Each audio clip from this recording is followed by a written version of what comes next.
Sa atin pong minamahal na Kura Paroko, Father Manny Guason, sa mga kasama pong pari dito, Father Aquila Ramos at Father Johnson Guevara, at sila pong inyong mga kapatid kasama natin sa Balapagdiriwang, lalo na kaysa natin sa live stream na ito. Magandang hapon po sa inyong lahat. Magandang hapon po, Father. Sabihin niyo po sa inyong mga nasa kanan, mapalad ka. Sa inyong mga nasa kaliwa, sabihin ninyo, malapad ka. Yan, kitang-kita ninyo ang napapalad at ang mga malalapad. At lahat niya ay mapapalad sapagkat tayo sama-sama sa pagdiriwang ng kapestahan ng ating patron na San Martin of Tours. At kanina pong umaga na nasaksihan natin yung pong turnover ito pong basilika kami from the National Historical Commission ay binibigay na o pinamamahala na sa Archdiocese of Lipa. At lahat po tayo ay namamangha sa ganda ng ating basilika, sa ganda ng ating inang simbahan dito po sa Taal. Pero meron po tayong pagninilayan ngayong hapon na ito. Ang tanong po ay, what makes the church holy? Ano ba ang nagpapabanal sa ganitong basilika? Ano nagpapabanal sa isang magandang simbahan? At least meron po tayong 3 points of reflection. Number 1, it is the presence of God. Ang nagpapabanal sa basilika, ang nagpapabanal sa lahat ng simbahan ay walang iba kundi ang presensya ng Diyos. So kung hindi mo nadadama ang presensya ng Diyos sa tahanang ito, it is not holy.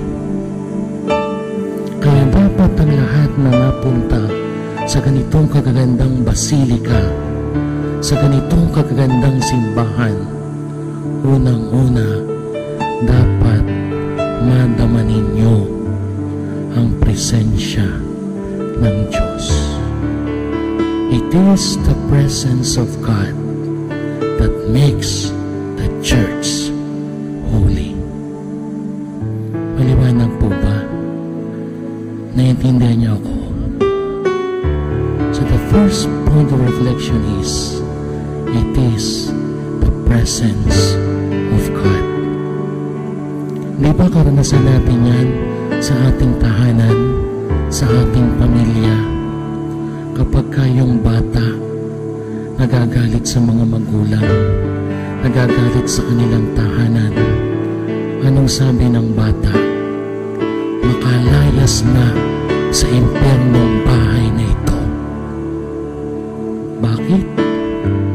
He cannot experience the presence of God in their home. That's why it is a hell. Kapag hindi mo nadarama ang presensya ng Diyos sa isang lugar, ito'y impyerno. Sapagkat sa impyerno, wala ang presensya ng Diyos. So you can just ask and reflect. Do you experience the presence of God in your home? Do you experience the presence of God in your family?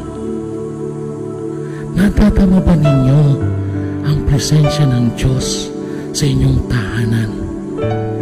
Natatama ba ninyo ang presensya ng Diyos sa inyong pamilya, sa inyong mga magulang, sa inyong mga kakapatid, sa inyong mga anak? What makes the church holy, what makes the family holy, is no other than the presence of God. Kaya di ba itong sinasabi lagi ng ating simbahan sa gobyerno? Ano laging sinasabi ng gobyerno? The solution to the drug problem is to kill. ikaw drug addict ka, dapat kang patayin. Pero anong sabi ng simbahan? Wait, look at the profile of the drug addicts. Most of the drug addicts, they came from separated parents. They came from broken families. Ito yung mga bata na hindi makadama ng presensya ng Diyos sa kanilang bahay. Hindi makadama ng pag-ibig, pagmamahal, pagkalinga, pag-aaruga, atensyon ng kanilang mga magulang. That's why they have to take drugs. Sapagkat pagkabangag na sila, hindi na nila maramdaman ang sugat at sakit na nararamdaman nila sa kanilang tahanan. Kaya po ng drugs sa mga yan, kung mga yan ay masaya sa kanilang tahanan. Kaya po ng drugs sa mga yan, kung mga yan ay busog sa pag-ibig, pagmamahal, pagkalinga, pag-aruga, atensyon, kalinga ng kanilang mga magulang. May kakilala ba kayong drug addicts? Look at their family. Chances are they came from broken families. They came from separated parents. Ito yung mga bata na hindi makadama ng presensya ng Diyos sa kanilang tahanan. So the solution is not to kill. The solution is we have to go back to our family. If we can experience the presence of God in our home. Kaya mga magulang, please, siguraduhin ninyo busog sa pag-ibig, pagmamahal, pagkalinga, aruga, atensyon ang inyong mga anak. Otherwise, you're raising future drug addicts in the Philippines. Bakit? Anong sabi ng mga bata? Makalayas sa impyernong bahay na ito. Bakit? Hindi nila madama ang presensya ng Diyos. If you cannot feel, if you cannot experience the presence of God, that is a hell. Sapagkat sa impyerno, wala ang presensya ng Diyos. Amen. The second part of reflection is, what makes the church holy? It is no other than the prayers of the people. Ang nagpapabanal sa simbahan, ang nagpapabanal sa basilika, ay ang mga panalangin ng mga tao araw-araw pumupunta sa simbahang ito. Kaya nakakatakot ngayong pandemic. Kakaunti na ang pumupunta sa simbahan para magdasal. Nakukontento na lamang sila sa online mass. Nakukontento sa mga virtual mass. But I tell you, beloved brothers and sisters, our prayers make the church holy. Kapag nawala na ang mga taong nagdarasal sa simbahan, nawawala ang kabanalan ng simbahan. Kaya di ba nakakatuwa before pandemic, yung mga matatanda alas 4 pa lamang nasa harapan na ng basilika. Kulang na lamang sila magbukas ng basilika. Kasi yung mga matatanda, alam nila sila'y malapit ng mamatay. Kaya wala silang ginagawa kundi magdasal. And their prayers make the church holy. Kaya nakakatakot. Ito nangyayari gawa ng pandemic. Umuunti ang taong nagdarasal sa simbahan. Ang hindi natin alam, prayers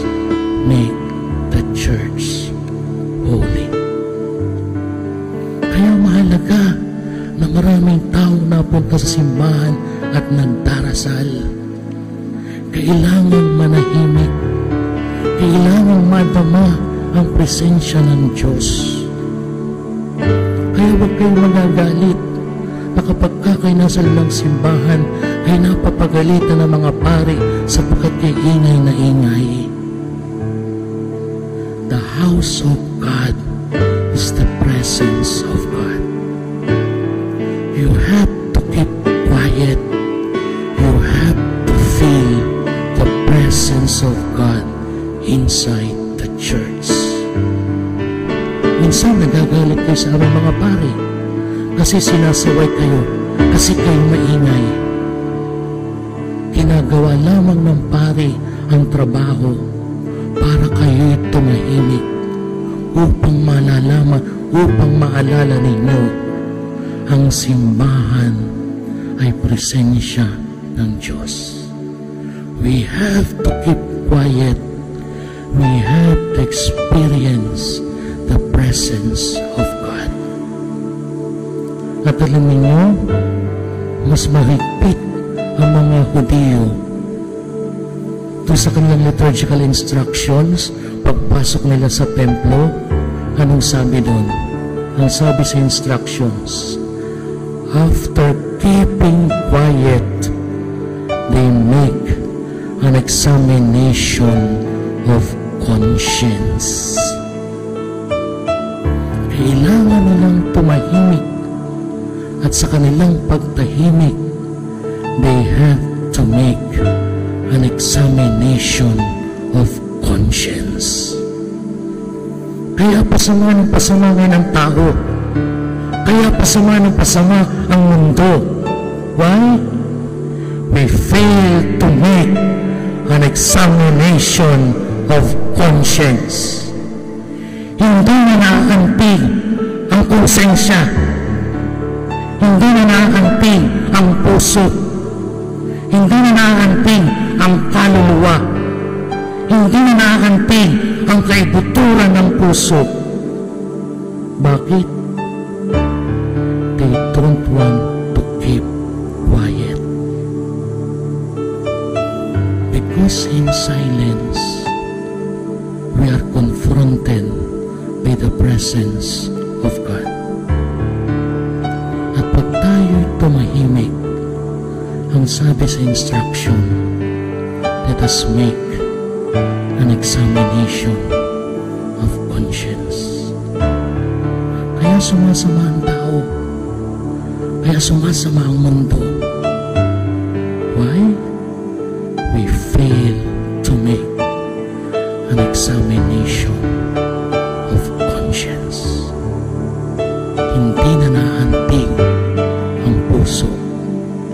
Hindi na naantig ang konsensya. And lastly, what makes the church holy?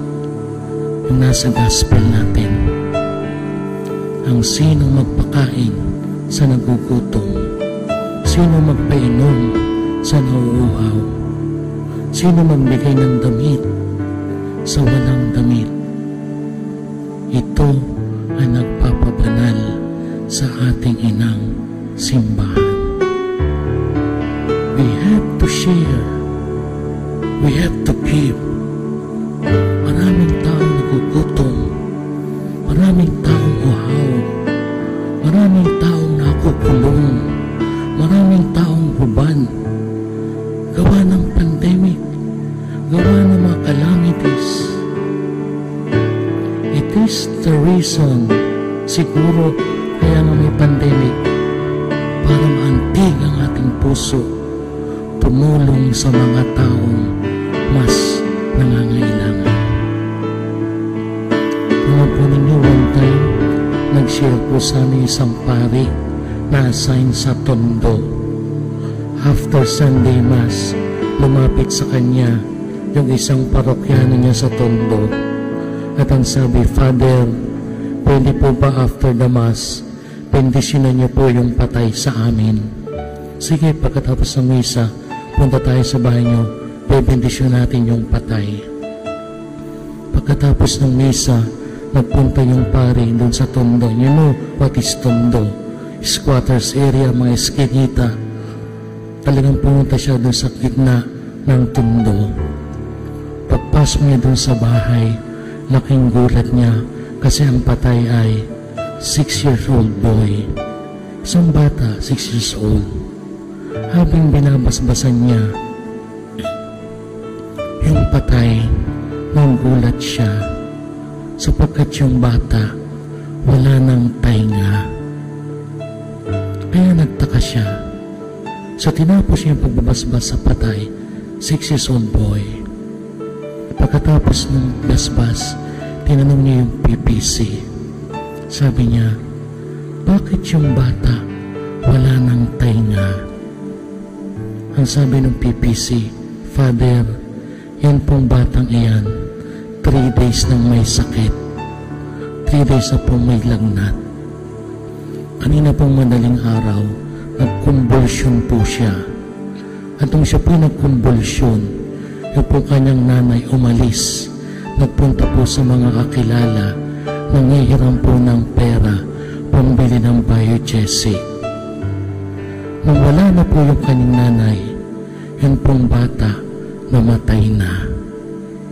At nung namatay na po yung bata, kinain na po ng daga yung tenga ng bata. Magkano lang ba ng biogesic? 250 lang naman, 150. But wala man lamang nagpautang. Wala man lamang nagbigay ng gamot.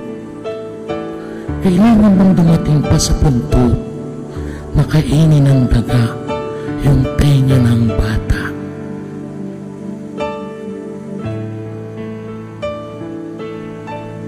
Wala man lamang nagpautang. Wala man lamang tumulong. Wala man lamang nagbigay. Anong sabi ni Jesus? Ang pinagpapala niya, ako'y may sakit, ako'y iyong dinalaw. Ako'y walang makain, ako'y iyong binigyan ng pagkain. Ako'y uhaw, ako'y binigyan mo ng inumin. Our acts of charity makes the church holy. Kaya kailangan natin magbigay, tumulong sa mga nagugutom, walang mainom, walang damit, mga nakukulong. Sapagkat ito ang sinasabi sa mabuting balita.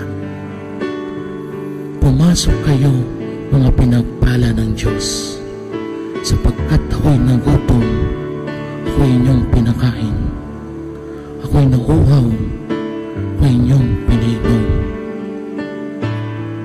These corporal works of mercy make our church holy.